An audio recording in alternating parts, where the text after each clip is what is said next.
Jimmy Page is one of the most recorded session guitarists in British music history, long before Led Zeppelin made him a legend. These are 6 famous songs where his guitar is all over the track and almost nobody knows it. Number 6, Jimmy Page on You Really Got Me, The Kinks, 1964.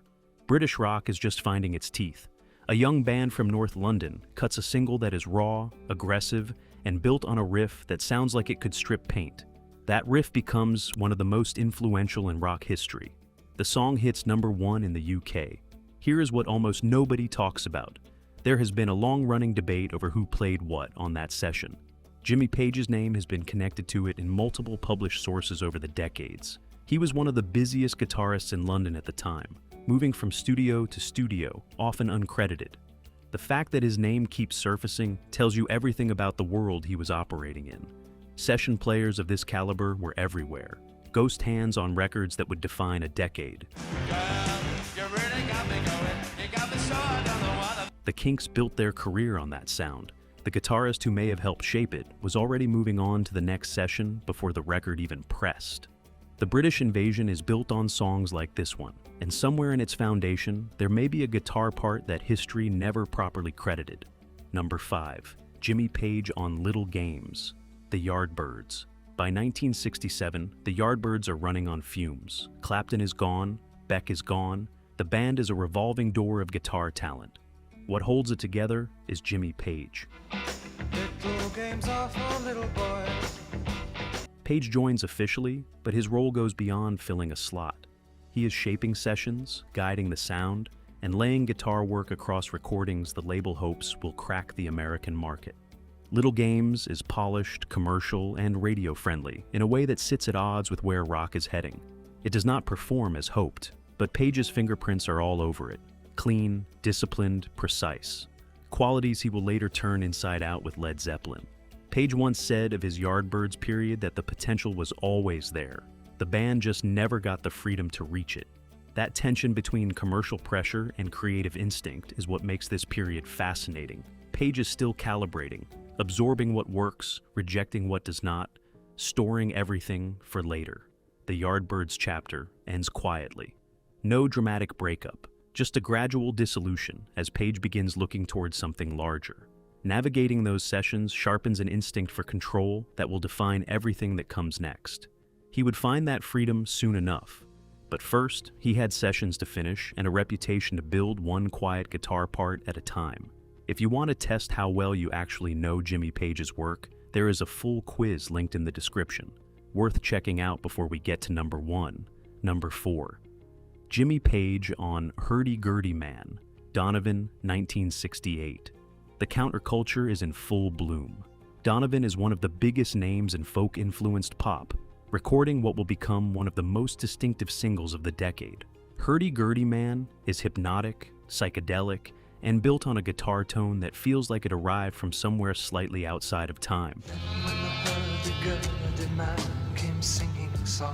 Page plays on the session. The track reaches number 4 in the UK and breaks the top 5 in the United States. What makes this entry remarkable is the company Page keeps.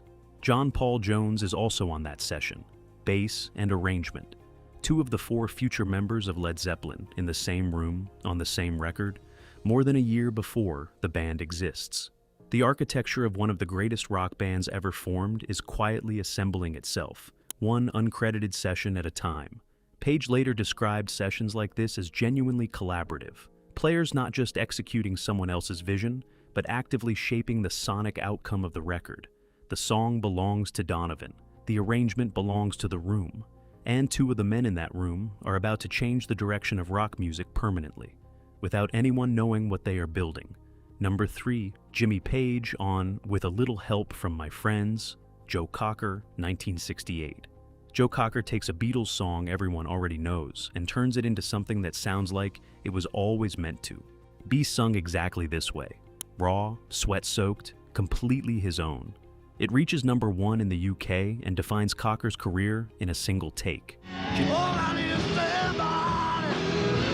Jimmy Page has been cited in connection with the guitar work on this session. That is the world he is living in, a constant presence in these rooms. his touch on the sound, whether or not his name appears on the sleeve. The arrangement is muscular and deliberate. Nothing is wasted. The guitar work serves the vocal rather than competing with it. A discipline that separates session professionals from everyone else. That is what Page brings to any room he enters, not just technique, an understanding of what the song needs and the restraint to give it exactly that and nothing more. Page once described the London session scene as a small world. Everyone knew everyone, and the best players ended up on the best records almost by gravity. That gravity is real. It pulls the right people into the right studios at the right moment. And when those moments are captured on tape, they endure for decades without anyone fully understanding how they came together. Joe Cocker's version still stops a room when it plays. Somewhere underneath that feeling is a guitar part that helped make it feel that way. Number 2. Jimmy Page on Beck's Bolero. Jeff Beck, 1966. Two of the most gifted guitarists in Britain are in the same studio. Jeff Beck is recording an instrumental that will become one of the most talked about tracks of the decade. Not just for what it sounds like, but for who is in the room. Beck's Bolero takes a Maurice Ravel framework and runs it through the engine of British rock. It is ambitious, cinematic, and unlike almost anything being recorded at the time. Jimmy Page is on that session. So are Keith Moon, John Paul Jones, and Nicky Hopkins.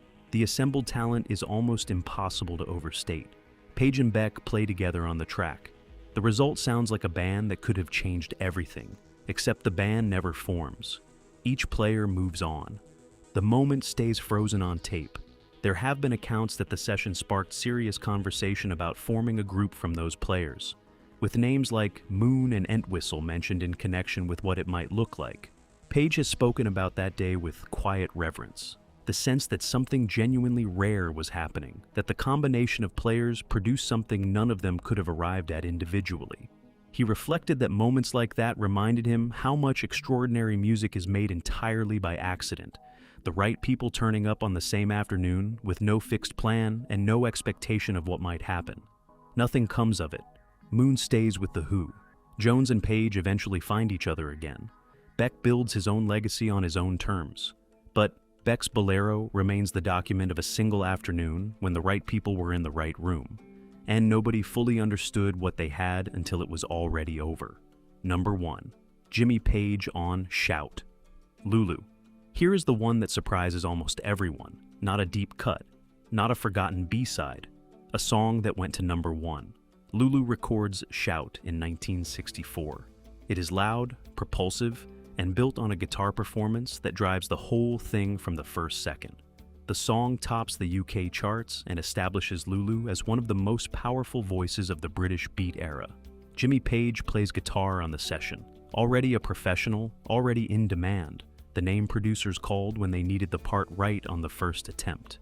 No wasted takes, no lengthy direction, just the part delivered clean. This is the reality of Page before Zeppelin, before the Yardbirds, before any of it. Walking into sessions across every genre, playing what the song needs, and leaving without a credit and without a fuss.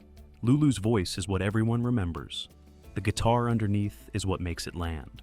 What is striking is not just the volume of sessions Page completed, it is the range. Pop, rock, folk, orchestral arrangements.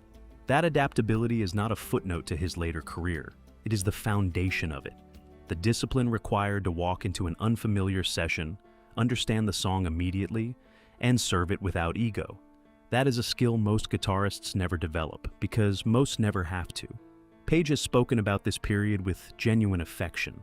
The discipline it required, the variety it forced on him, and the way it sharpened his instincts in ways that years of stage performance never could. He said the session years taught him something no rehearsal could.